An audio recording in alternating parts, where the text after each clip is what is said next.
Dakle, danas pričamo o nečemu što je u naš poreski sistem ušlo od 1. januara 2019. godine.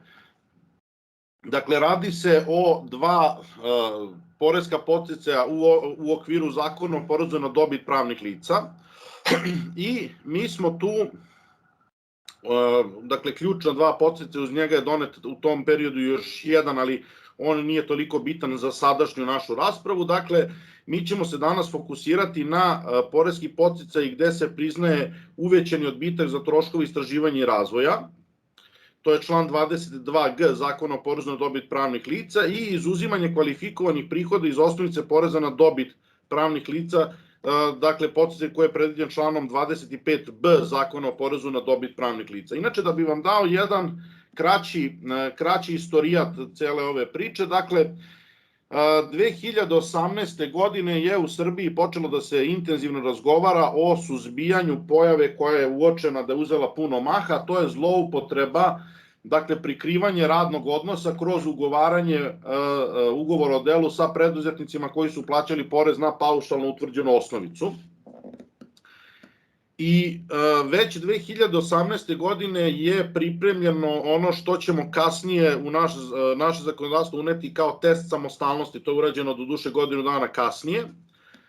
Međutim, tada je već uočeno da bi radikalno ukidanje ove suštinske varijante poreske optimizacije, odnosno zloupotrebe poreskih propisa, kako god volite da to posmatrate, imalo jako nepovoljan uticaj na neke naše sektore privrede i da njima treba ponuditi određene podsticaje do kojih oni mogu doći legitimno u skladu sa zakonom, a ne zloupotrebom propisa, odnosno pravnih odnosa, tako da su ova dva podsticaja u stvari bila zamišljena inicijalno kao dakle, deo paketa mera koji bi pratio uvođenje testa samostalnosti.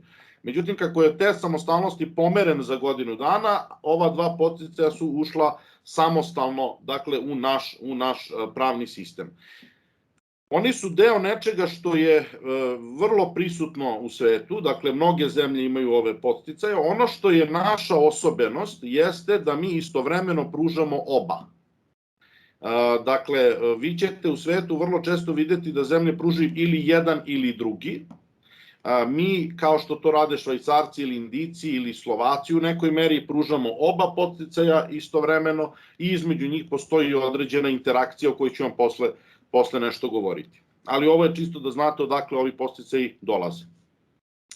Prvo da vidimo ovaj prvi podsticaj, dakle uvećani odbitak za troškove istraživanja i razvoja, to je takozvani R&D deduction, dakle nešto što je uveliko prisutno u svetskoj praksi, je uneto i sada postoji kod nas, dakle od 1. januara 2019. godine. I ono šta mi sada imamo ovde, dakle istraživanje se smatra, prvo da vidimo šta je to istraživanje i razvoj. Istraživanje se smatra originalno ili planirano istraživanje preduzeto u cilju sticanja novog naučnog ili tehničkog znanja i razumevanja, razvojem primjena rezultata istraživanja ili primjena drugog naučnog dostignuća ili dizajna proizvodnje novih značajno poboljšanih materijala, uređaja, proizvoda, procesa, sistema ili usluge pre pristupanja komercijalnoj proizvodnji ili korišćenju. Dakle, kada pogledate definiciju koja je data u samom Zakonu o porezu na dobit pravnih lica, vi vidite da je definicija kompletno preuzeta iz međunarodnog računovodstvenog standarda 38. Drugim rečima, ono što je ovde zakonodavac uradio jeste da ukoliko neki trošak, dakle prepoznajemo prema međunarodnim računovodstvenim standardima kao trošak istraživanja ili kao trošak razvoja, pošto je njihov tretman različit, dakle taj trošak se načelno kažem kvalifikuje za ovu olakšicu, s tim što naravno treba da vidimo i neke druge uslove koji su predviđeni kako zakonom, tako i podzakonskim aktom. Član 22g kaže da se kao rashod u poreskom bilansu obveznika mogu priznati u dvostruko uvećanom iznosu troškovi neposredno povezani sa istraživanjem i razvojem koje obveznik obavlja u Srbiji. Dakle, znamo šta je istraživanje i razvoj, ali naš podsticaj da možemo u dvostruko uvećanom iznosu da te troškove priznamo, dakle, uslovljava nas da su troškovi neposredno povezani sa istraživanjem i razvojem i da te aktivnosti istraživanja i razvoja moraju da se obavljaju u Srbiji. Ono što je isključeno, i tu takođe zakonodavac prati međunarodne računovodstvene standarde, dakle ova olakšica se ne primenjuje na troškove nastale u cilju pronalaženja i razvoja gasa ili mineralnih zaliha u ekstraktivnoj industriji. Pravilnik koji prati član 22G, jer ako pogledate član 22G Zakona o porezu na dobit pravnih lica, vidjet ćete da je on dosta rudimentaran. Dakle, pravilnik bliže uređuje uslove za primjenu ovog podsticaja i tu govorimo o 3 ključne oblasti. Dakle, koji su to uslovi za priznavanje troškova neposredno povezanih sa istraživanjem i razvojem u poreskom bilansu, šta se to smatra troškovima koji su neposredno povezani sa istraživanjem i razvojem, kako vodimo evidenciju ovih troškova i način priznavanja tih troškova, zato što znamo da se priznavanje inicijalno, razlikuju u zavisnosti od toga da li se radi o istraživanju ili o razvoju. Uslovi koje treba da ispunimo da bi se smatralo da je projekat istraživanja i razvoja obavljen u Srbiji i naravno koja je to obavezna dokumentacija koja mora da bude sačinjena. U pravilniku se navodi jedan broj troškova koji se mogu smatrati troškovima istraživanja i razvoja. Ja sam ovde pokušao da istaknem i neka otvorena pitanja.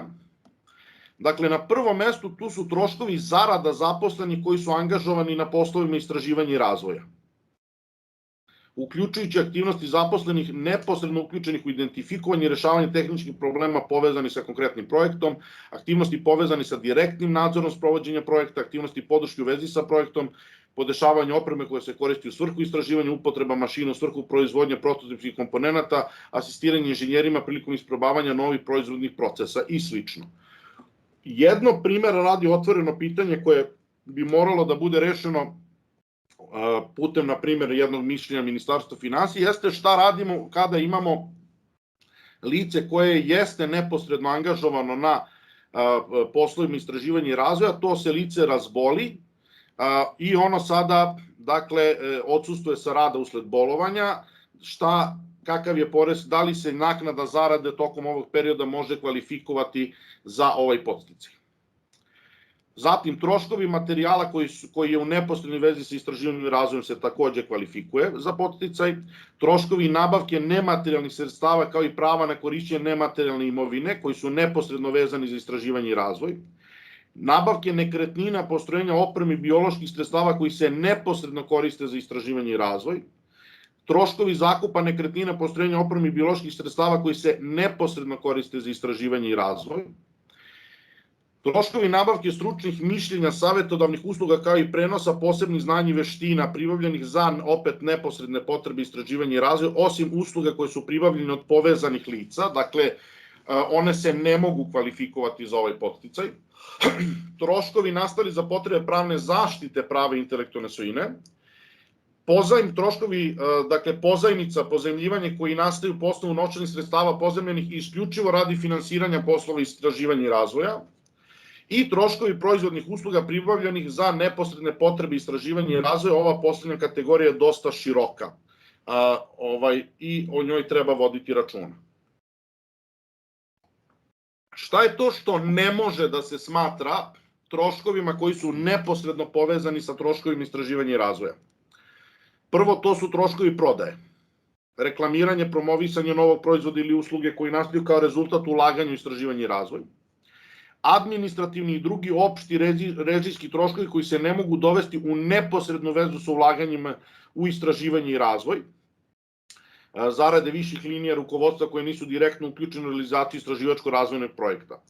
Međutim, ono što je ponovo jedno pitanje kome treba voditi računa, kada imamo jedno malo privredno društvo koje ima 5 zaposlenih, od kojih je jedan i direktor i osnivač, dakle, može se i njegova zarada smatrati troškom istraživanja i razvoja pod uslovom da je i on neposredno uključen u same projekte, a ne bavi se isključivo, opštim poslovima. Ne kvalifikuju se troškovi obuka zaposlenih, troškovi tekućeg održavanja stalnih sredstava, uključujući nematerijalnu imovinu koja se koristi za istraživanje i razvoj ili sredstava koja nastaju kao rezultat ulaganja u fazi razvoja.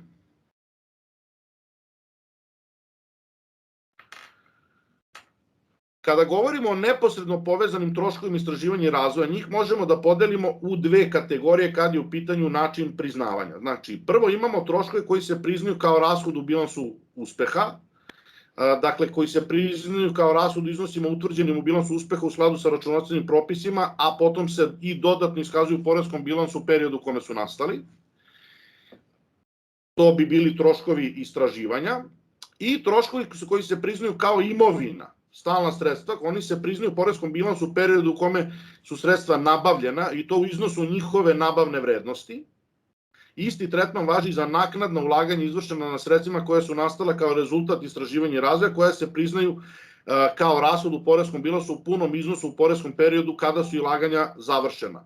Ovakav način ne utiče na priznavanje amortizacije predmetnih sredstava, to je njihovog obezbeđenja, čime suštinski mi dolazimo do dvostrukog efekta. Dakle, u periodu kada smo nabavili sredstvo, mi priznajemo celokupan trošak nabavke kao rashod u poreskom bilansu, ali i nastavljamo da koristimo amortizaciju prema opštim pravilima.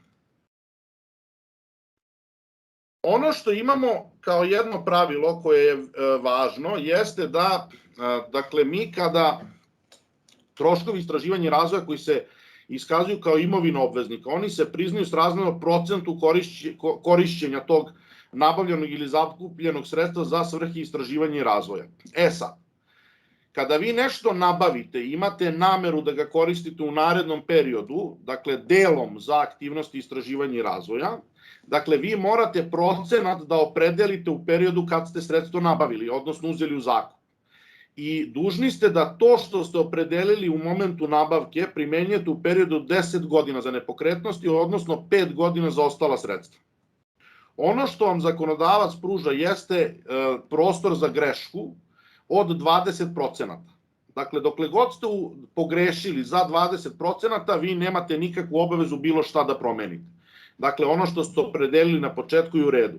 Ali ako se opredeljeni procenat, dakle, ako pogrešite za 20%, onda imate obavezu, dakle, da u poresku, ako umanjite opredeljeni procenat za više od 20%, onda ste dužni da u poresku osnovicu periodu u kome je došlo do greške, dakle, uključite iznos koji se utvrđuje po formuli koja je definisana pravilnikom, a koja je ovde iskazana. Stoga treba voditi računa, dakle, kod nabavke sredstava, dakle, da pravilno opredelite, što pravilnije moguće opredelite procenat njihovog korišćenja za aktivnosti istraživanja i razvoja, ako ćete da koristite ovaj podsticaj, s tim da kažem imajte u vidu da imate ovu marginu greške koja vam je pružena, dakle, od 20%. Evo nekih primera koji se to način priznavanja troškova i ja neću ulaziti detaljno u ove primere, evo uzet ćemo jedan kraći. Društvo posjeduje laboratoriju, ovo je primer broj 2, društvo posjeduje laboratoriju koja je amortizovana prethodnih 10 godina i koja je korišćena za redovnu kontrolu kvaliteta proizvoda. Od 1. septembra 2020. godine 30% ukupnog kapaciteta laboratorije počinje da se koristi za potrebe istraživanja i razvoja. U poreskom bilansu za 2020. godinu društvo iskazuje uvećani trošak istraživanja i razvoja u iznosu od 30% neotpisane poreske vrednosti laboratorije na dan 1. septembar 2020. godine. Kao da ste to suštinski kupili toga dana u onom procentu koji je neotpisan. Ovo vam je primer izmene procenta korišćenja nabavljeno sredstva za svrhe istraživanja i razvoja. Društvo u januaru 2020. godine kupuje nekretninu čija nabavna vrednost je 100 miliona dinara, a procena na početku jeste da će 40% nekretnine biti korišćeno za potrebe istraživačko-razvojnog projekta. U godini kada je kupljena nekretnina, iznos od 40 miliona dinara se uključuje odgovarajuće polje poreskog bilansa, dakle poreska osnovica se umanjuje za ovaj iznos. Društvo u narednih 10 godina nije smanjilo opredeljeni procenat korišćenja nepokretnosti za potrebe istraživanja i razvoja, to je prva varijanta. U toj situaciji nije potrebno vršiti nikakve korekcije u poreskim bilansima perioda koji slede periodu u kome je nekretnina nabavljena. ako je društvo 2025. godine smanjilo procenat korišćenja nekretnine za potrebe istraživanja i razvoja na 20%, kako umanjenje iznosi 20% poena, ponovo nemamo korekciju u poreskom bilansu za godinu u kojoj je došlo do smanjenja. Međutim, treća varijanta, ako društvo u julu 2027. smanjuje procenat korišćenja nabavljenog sredstva za potrebe istraživanja i razvoja za još 5%, kako ukupno umanjenje iznosi 25% poena, dakle imamo 20 u 2025. i još 5 u 2027. društvo je dužno da izvrši korekciju u poreskom bilansu da uveća oporezivu osnovicu u ovom periodu. To je, dakle, primjer onoga što smo pričali kada procenjujete procenat korišćenja sredstva koje nabavljate za potrebe istraživačko-razvojnog projekta. Ovo je matematički samo, dakle, formula. Dobit ćete sve ovo tako da ćete imati mogućnost da prođete kroz ovo detaljno. Sledeće pitanje koje imamo jeste, a kad se to istraživanje obavlja u Srbiji? Zato što, podsjetite se, rekli smo na početku da bi imali pravo na podsticaj, dakle, istraživačko-razvojni projekat mora da bude obavljen na teritoriji Srbije. Pravilnik nam kaže da se projekat smatra obavljenim u Srbiji ukoliko najmanje 90% svih zaposlenih koji su angažovani na poslovima istraživanja i razvoja svoje aktivnosti obavljaju na teritoriji Srbije. Osim u situaciji kada je izmeštanje aktivnosti istraživanja i razvoja uzrokovano posebnim fizičkim, geografskim, odnosno prirodnim faktorima koje nije moguće obezbediti na njenoj teritoriji. Primera radi, kada smo mi istraživali, dakle, odnosno, kada smo razvijali našu novu haubicu, ako se ne varam, Nora B-52B ili tako nešto, dakle, mi u Srbiji nemamo poligone za testiranje dalekometnih zrna preko 40 km i to testiranje mora da se radi negde drugde, jer u Srbiji jednostavno takvih mogućnosti nema. Sad, da vidimo sada koje su situacije obuhvaćene ovime. I sad, evo, pogledajte ovaj drugi primer. Društvo se bavi proizvodnjom medicinske opreme i ima 100 zaposlenih. Od tih 100 zaposlenih, 95 njih radi u administraciji, upravi i proizvodnji, dok je 5 zaposlenih angažovano u odeljenju za istraživanje i razvoj. I evo, da vidimo. Prvo, ako bi svih 5 ovih lica bilo obavljalo svoje aktivnosti u Srbiji, da li se onda istraživačko-razvojni projekat može smatrati obavljenim u Srbiji? I odgovor na to pitanje je apsolutno da, jer mi ne gledamo svih 100 zaposlenih. Ono što mi gledamo jeste ovih 5 zaposlenih koji su neposredno angažovani na aktivnostima istraživanja i razvoja. Dakle, ako je 90% njih u Srbiji, onda to znači, dakle, da je ovaj uslov ispunjen. Jedan od 5 zaposlenih, to je sad varijacija na temu, jedan od 5 zaposlenih je upućen u inostranstvo na period od 2 meseca tokom trajanja projekta kod povezanog društva radi sprovođenja dela aktivnosti istraživanja i razvoja na posebnim mašinama koje društvo ne poseduje. Ponovo, uslov je ispunjen. Dakle, mi samo tokom 2 meseca od celokupnog projekta spuštamo procenat na 80%, je li tako, pošto 1 od 5 biva upućeno u inostranstvo, ali, dakle, izmeštanje aktivnosti je uslovljeno posebnim opravdanim uslovima, pošto mi mašine koje su nam potrebne ne posedujemo. Šta nam je to obavezna dokumentacija kada hoćemo da koristimo ovaj podsticaj, dakle, uvećani odbitak za troškove istraživanja i razvoja? Obveznik prema pravilniku i, dakle, prema propisima, poreski obveznik koji ostvaruje pravo na priznavanje troškova istraživanja i razvoja, dakle, u uvećanom iznosu, dužan je da svaki pojedinačni projekat, dakle, prvo morate da opredelite koje sve to razvojne istraživačke projekte imate i da za svaki pojedinačni projekat uz poreski bilans priložite opis i specifikaciju projekta sa posebno istaknutim ciljevima projekta, planiranim fazama projekta, kao i planiranim aktivnostima u okviru svake faze projekta. Zatim evidenciju o vremenu koje je svaki od zaposlenih proveo radeći na određenom projektu i zaključak u kome se iskazuju podaci o iznosu svih troškova istraživanja i razvoja. Ova dokumentacija omogućava, dakle, da uz onaj ključni trošak koji je vezan za troškove zaposlenih, Dakle, na osnovu specifikacije Poreska uprava prilikom kontrole može da vidi da li postoji neka nedoslednost u pogledu materijala, opreme ili sredstava koji se koriste, odnosno koje obveznik tvrdi da je koristio tokom istraživačkog projekta. U momentu poreskog bilansa obveznik je dužan da posjeduje i propisanu dodatnu dokumentaciju u vezi sa projektom. Dakle, budžet projekta koji je odobren od strane uprave, uz projekcije performansi koje se od projekta očekuju. Dakle, ako hoćete nešto da radite, da razvijate ili da istražujete, pretpostavka je dakle da će to koštati neki novac, što je razumna pretpostavka, da je uprava opredelila taj novac i da je prilikom opredeljivanja novca imala neku ideju koja je to korist koja se očekuje od ulaganja.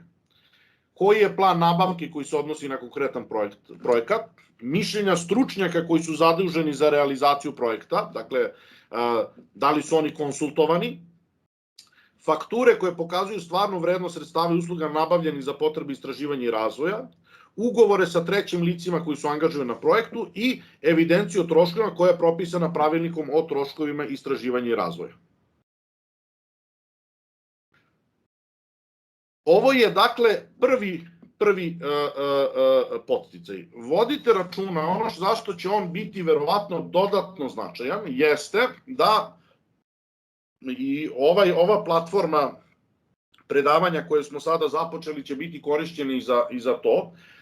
Dakle, ovaj podsticaj je važan iz dva razloga. Prvi jeste što ukoliko njega koristite, dakle i evidencije koje koristite vezane za ovaj podsticaj uslovljavaju korišćenje i narednog podsticaja o kome ćemo govoriti, a sa druge strane postoji u ovom trenutku predlog o kome ćemo kada bude došao pred Skupštinu razgovarati i detaljno proći kroz njega, da se u pogledu zarada onih zaposlenih koji su angažovani na poslovima istraživanja i razvoja pruži poresko oslobođenje kako porez na zarade, tako i doprinose za obavezno socijalno osiguranje u visini od 70%.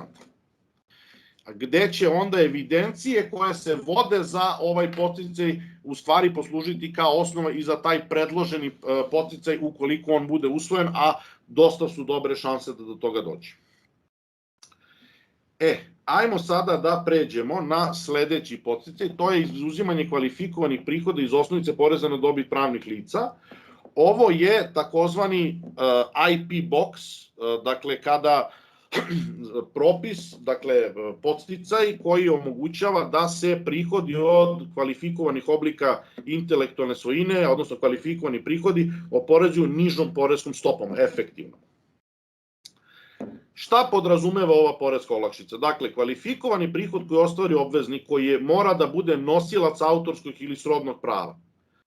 Po osnovu naknade za iskorišćavanje deponovanog autorskog dela ili predmeta srodnog prava, osim naknade za prenos autorskog ili srodnog prava u celini gde primenjujemo propis o kapitalnom dobitku, može se, ako se obveznik to opredeli, i u skladu sa odredbama člana 25b Zakona o porezu na dobit pravnih lica, izuzeti iz osnovice u iznosu od 80% tako ostvarenog prihoda.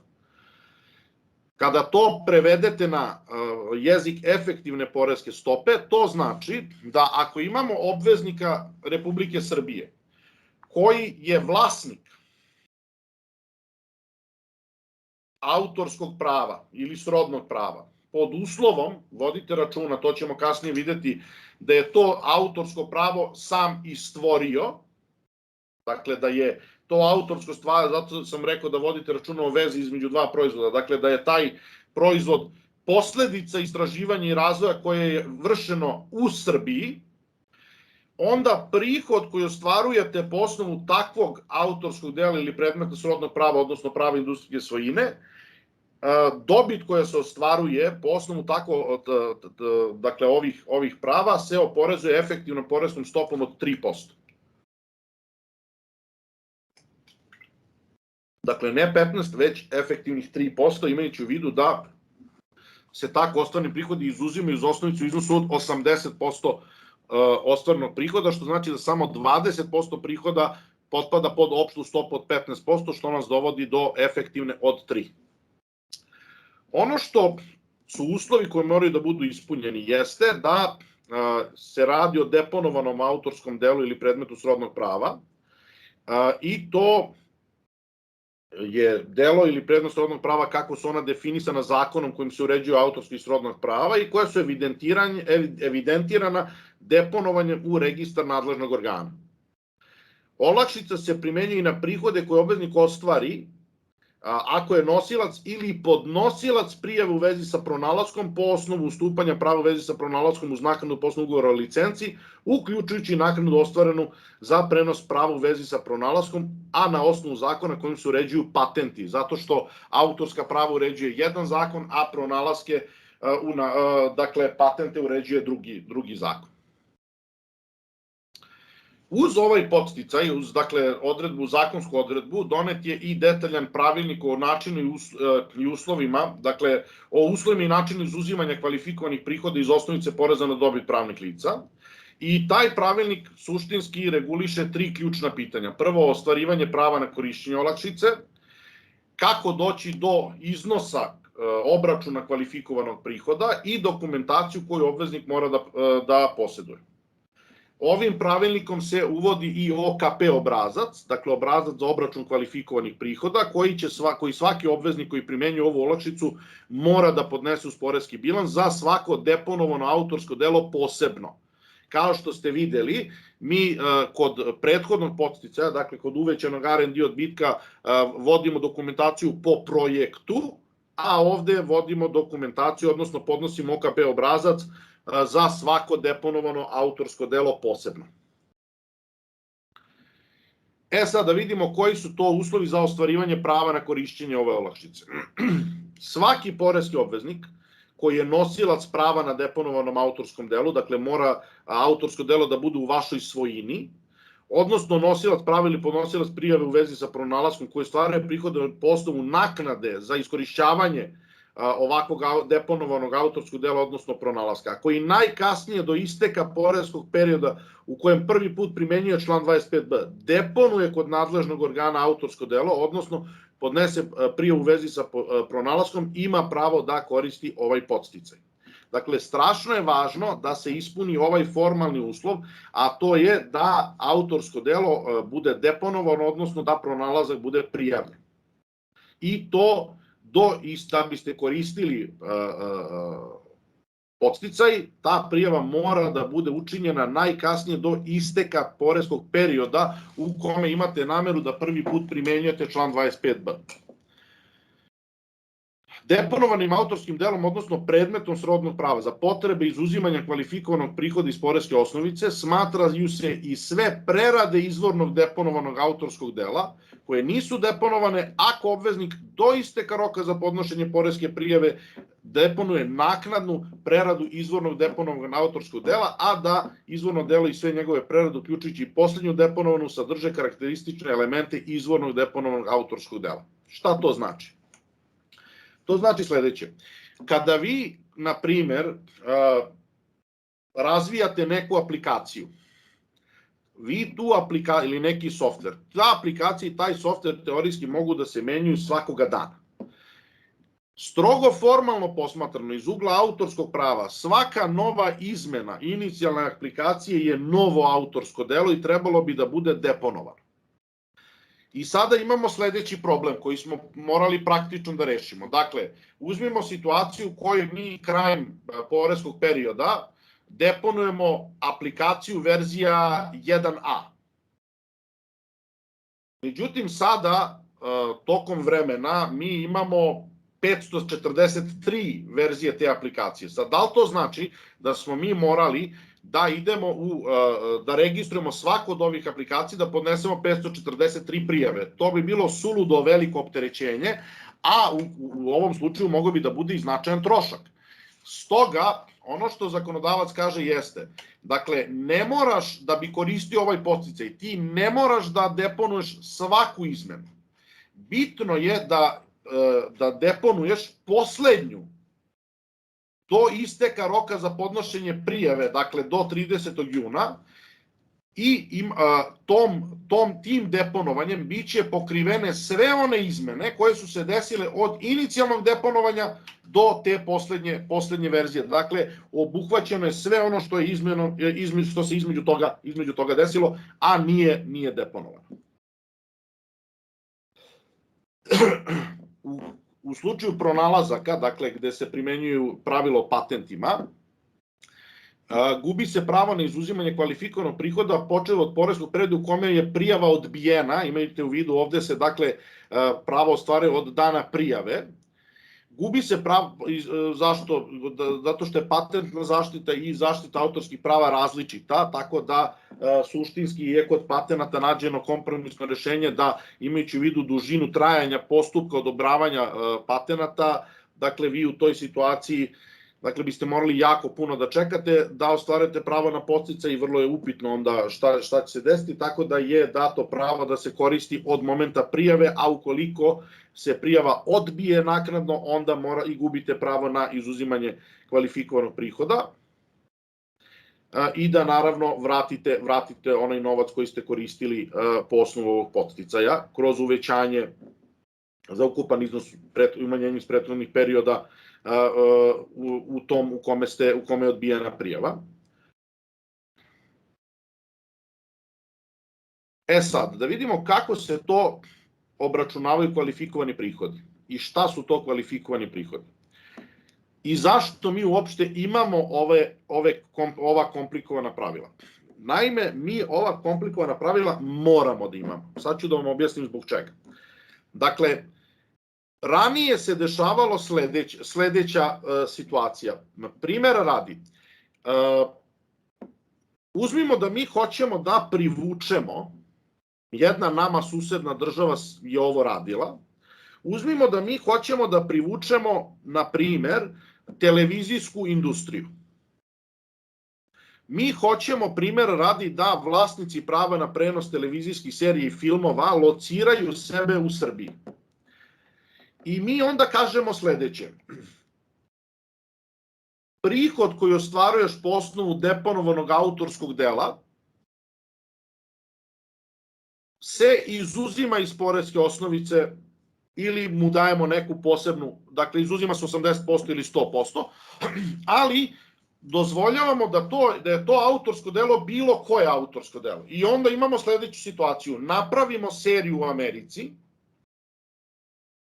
ali onda papirološki autorsko pravo na toj seriji prenesemo, na primjer, u Mađarsku. Svi oni koji hoće da gledaju tu seriju moraju da zaključe ugovor sa našom mađarskom kompanijom.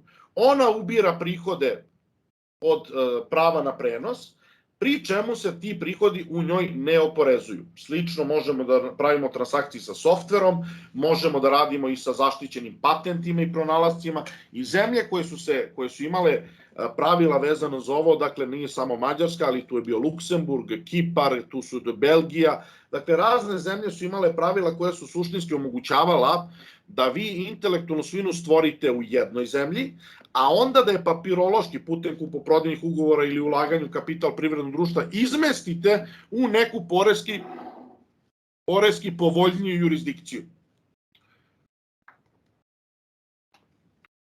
I onda je na nivou manje više gotovo svih država na svetu, jer ovo je deo BEPS inicijative koja je bila unutar OECD-a i G20, zaključeno da je takvo ponašanje država suštinski prevarno, dakle da se na taj način omogućava izbegavanje plaćanja poreza u drugim državama i da vi ako hoćete da date podsticaj svojoj industriji znanja za prihode koje ona ostvaruje od prihoda od stvorenih autorskih dela, odnosno od patenata, to može pod uslovom da je ta intelektualna svojina stvorena na vašoj teritoriji.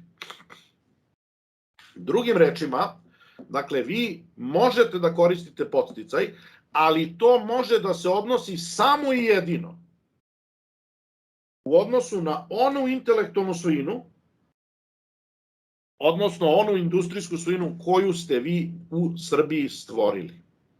I zato mi imamo komplikovana pravila vezana za način obračuna kvalifikovanog prihoda, jer ako ne bismo imali, mi bismo sebe izložili da budemo smatrani jurisdikcijom koja se bavi zloupotrebama, odnosno koja omogućava izbjegavanje plaćanja poreza u drugim državama i da možda čak dobijemo i sankcije zbog toga. Tako da je ova složenost i komplikovanost uslovljena višim političkim razlozima. Dakle, kvalifikovani prihod se utvrđuje za poreski period tako što se od ukupnih prihoda osnovanih po osnovu naknade iskorišćavanja deponovanog autorskog dela, dakle, on se umanjuje za iznos kvalifikovanih rashoda, a zatim množi procentom kojim je izraženo učešće ukupnih kvalifikovanih prihoda ukupnih kvalifikovanih rashoda u ukupnim troškovima koji su nastali u vezi sa tim autorskim delom. Tako utvrđeni kvalifikovani prihod se izuzima iz poreske osnovice u iznosu od 80%, a obračun se vrši za svako autorsko delo zasebno. Ponovo, procedura je vezana upravo za to da obezbedimo, dakle da izuzimamo samo one prihode koji potiču od autorskih dela nastalih na teritoriji Srbije. Zašto? Zato što su kvalifikovani rashodi ukupni istorijski ili tekući priznati poreski rashodi u vezi sa aktivnostima istraživanja i razvoja koji su kao posledicu imali nastanak tog deponovanog autorskog dela, odnosno pronalaska. A šta se smatra troškovima istraživanja i razvoja se utvrđuje imajući u vidu odredbe ponovo pravilnika o podsticaju o kome smo prethodno govorili.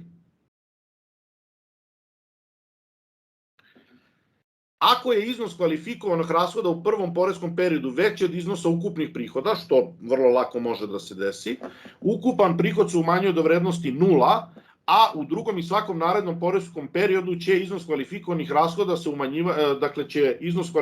rashoda umanjivati ukupnih prihoda najviše do vrednosti 0, ali isključivo u preostalnom iznosu koji nije umanjio ukupne prihode u prethodnim poreskim periodima.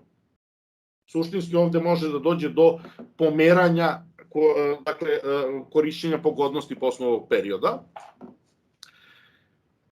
Ono što se smatra ukupnim troškovima su ukupni kvalifikovani rashodi uvećani za različite izdatke, kao što su izdaci u vezi sa istraživanjem i razvoju koji su nastali prema licu koje je nerezidentno, a koji se ne mogu priznati za prethodno, dakle gde onda znamo da taj deo nije nastao na teritoriji Srbije, deo izdataka prema povezanim licima koji iznad iznosa koji se smatra van dohvata ruke, sa naponom da ukoliko su takvi izdaci nastali kako u vezi sa deponovanim autorskim delom, tako i za druge svrhe obveznika, samo srazmeran deo se uključuje u ukupne troškove. Imamo posebna pravila, ali ona su sada već pase, što bi se reklo, dakle za one koji su podneli prijavu, izvinjam se, ne pase, greškama. Dakle, posebna pravila za obveznike koji su autorsko delo deponovali posle 1. januara 2019. godine, dakle, pošto je ove odredbe stupile na snagu, a koji su, dakle, pre toga imali osnovno sredstvo u pripremi ili nematerijalnu imovinu evidentiranu u svojim knjigama i koji su već ostvarivali prihode od autorskog dela, odnosno pronalaska. Dakle, šta se suštinski rešava pitanje šta ukoliko smo nešto stvorili pre nego što je ovaj podsticaj uveden, ali sada i dalje ostvarujemo prihode po osnovu te intelektualne svojine, dakle tu se uvode normirani istorijski poresko priznati rashodi kako bi se omogućilo da vi počnete da se uzme u obzir oni rashodi koji su u prošlosti nastali u vezi sa tom intelektualnom svojinom, a o kojima nemamo one evidencije koje su predviđeni pravilnikom vezanim za R&D odbitak iz prostog razloga što niste imali obavezu da ih vodite, pa se onda uvode normirani istorijski poresko priznati rashodi. Sada vidimo način obračuna kvalifikovanog prihoda. Dakle, obveznik koji koristi normirane istorijske rashode i tekuće rashode evidentira i iskazuje na isti način kao i ostali obveznici koji primenjuju izuzimanje, a od značaja istaći da u obračun srazmerne kvalifikovanih rashoda i ukupnih troškova ulaze isključivo rashodi i izdaci nastali posle 1. januara 2019. godine. Ako je deponovano autorsko delo stečeno statusnom promenom ili nenovčanim ulogom u kapital, obveznik uzima u obzir kvalifikovane rashode prenosioca. Ono što je zanimljivo reći jeste da je jedan od predloga, on takođe igra ulogu ovde, jedan od predloga koji će ići pred Skupštinu, najverovatnije da je u sredinom ili drugom polovinom novembra, jeste i predlog da se kapitalnog poreza na kapitalni dobitak oslobodi unos intelektualne svojine u kapital rezidentnih privrednih društava. Vi znate da u Srbiji kada unesete nenovčani ulog u kapital privrednog društva, to se smatra oporezivim događajem i u tom trenutku postoji obaveza plaćanja poreza na kapitalni dobitak na razliku između nabavne vrednosti nenovčanog uloga i njegove tržišne vrednosti u momentu unosa. I sada postoji odredba, odnosno postoji predlog na osnovu koga bi se poreza na kapitalni dobitak oslobodili unosi intelektualne svojine u kapital rezidentnih privrednih društava. Ovo su pravila, dakle način iskaziva obračuna kvalifikovanog prihoda u samom OKP obrascu.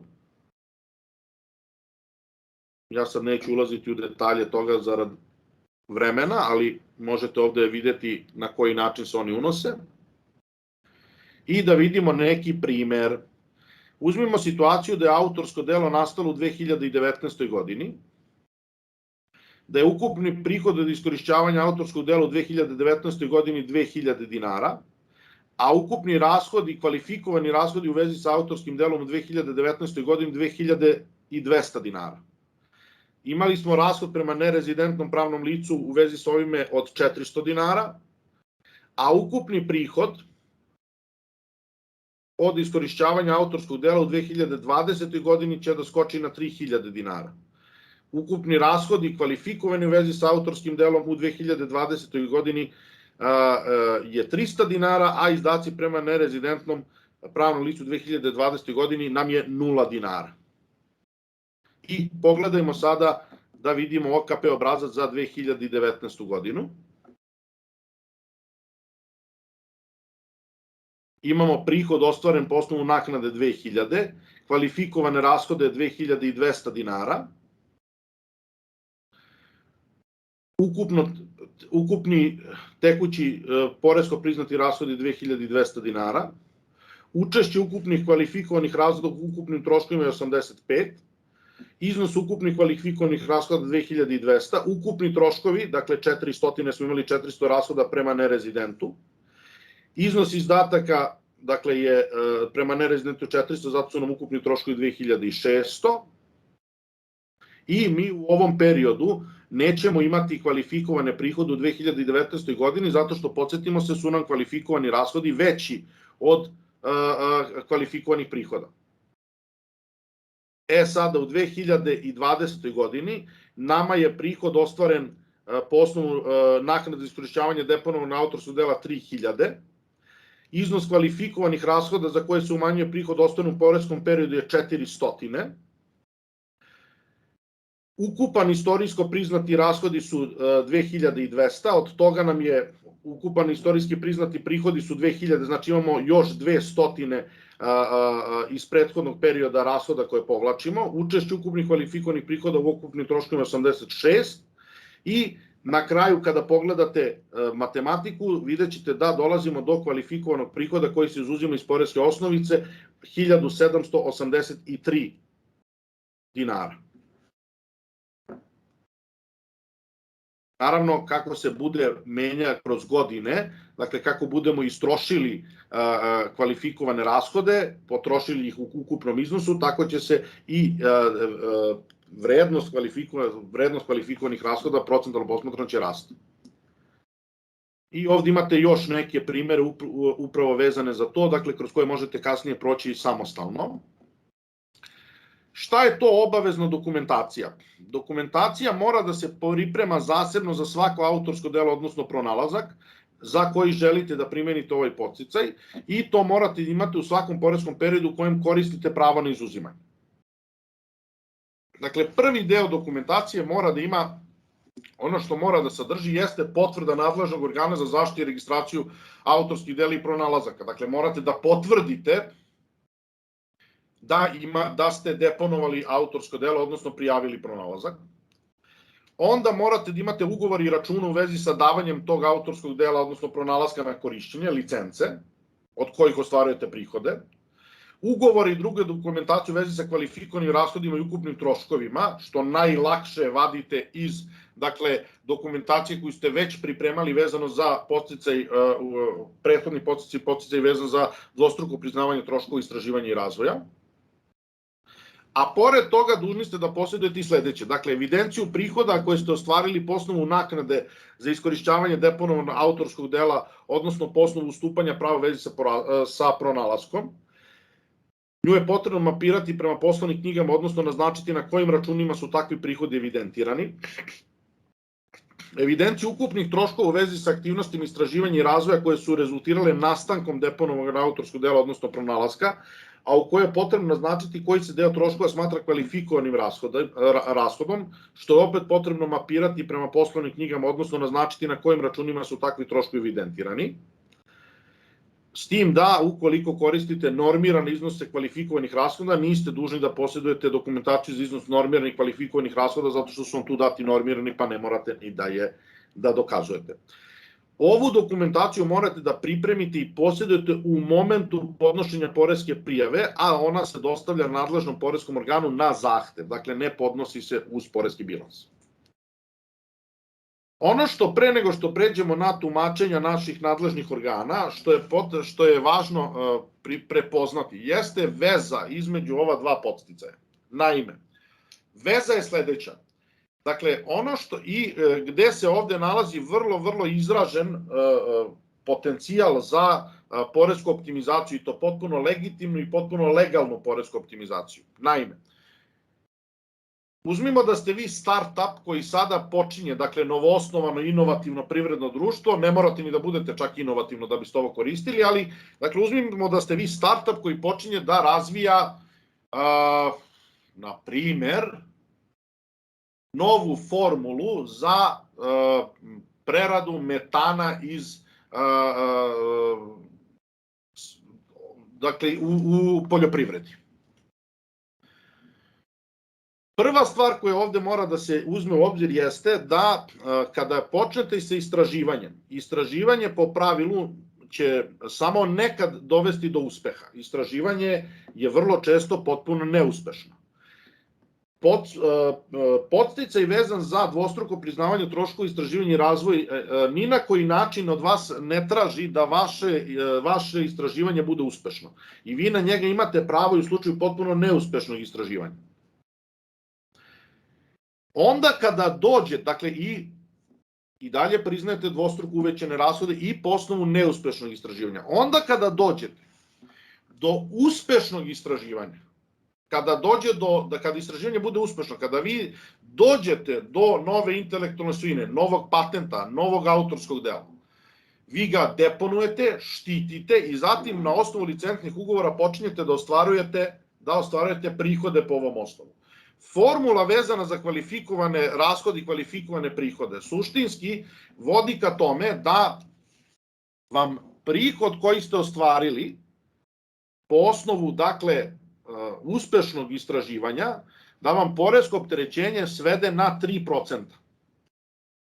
Međutim, istovremeno, vi ste ostvarili pravo na dvostruko priznavanje troškova onog istraživanja koje je bilo neuspešno i ti rashodi će takođe uticati na efektivnu poresku stopu, koju u slučaju onih privrednih društva koje se samo bave istraživanjem i razvojem, vrlo lako kada je u pogledu poreza na dobit može da bude spušteno i na nulu.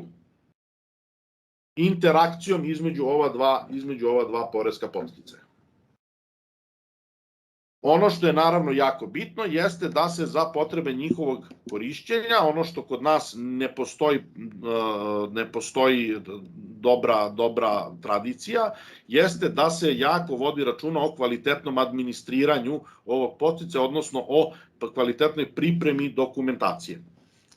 Ono što imamo kada je u pitanju tumačenja nadležnih organa, dakle u poslednjih par godina od kada su ovi podsticaji stupili na snagu, Ministarstvo finansija je donelo nekoliko mišljenja, ja sam ovde vama njih naveo, tako da možete sami da imate ovde biblioteku tih mišljenja, njih nema preterano, ali da su vam oni ovde na jednom mestu, tako da možete da ih potražite ukoliko su vam potrebni u vašoj praksi.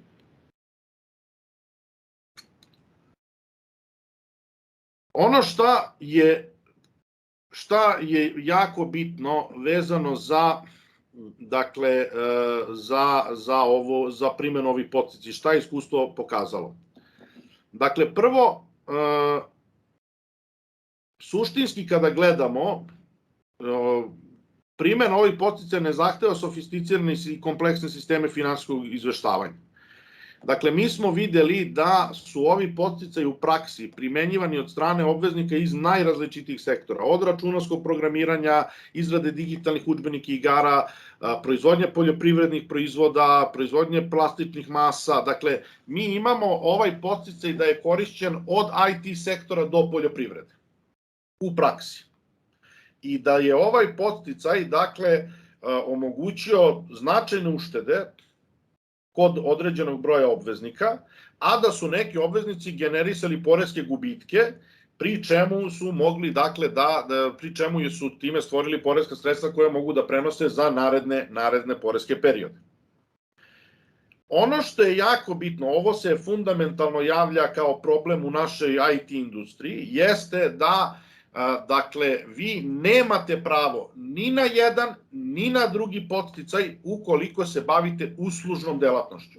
Drugim rečima, da bi vi nešto mogli da knjižite, a podsjetite se da sam rekao da je podsticaj za R&D, uvećani R&D odbitak vezan za računovodstveni tretman. Da bi vi nešto mogli da knjižite kao istraživanje i razvoj, dakle, prema MRS-u 38, intelektualna svojina koju istražujete, odnosno koju razvijate, mora da bude vaša.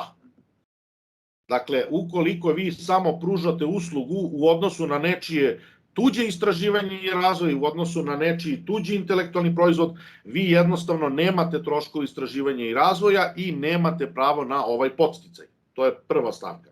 Druga stavka jeste da, dakle, vi kvalifikovane prihode vezane za IP box režim koji vam omogućava efektivnu poresku stopu od 3%, možete da iskoristite samo jedino u odnosu na intelektualnu svojinu koja je u vašoj svojini. Drugim rečima, dakle, ona koju ste vi deponovali i od koje vi ostvarujete prihode.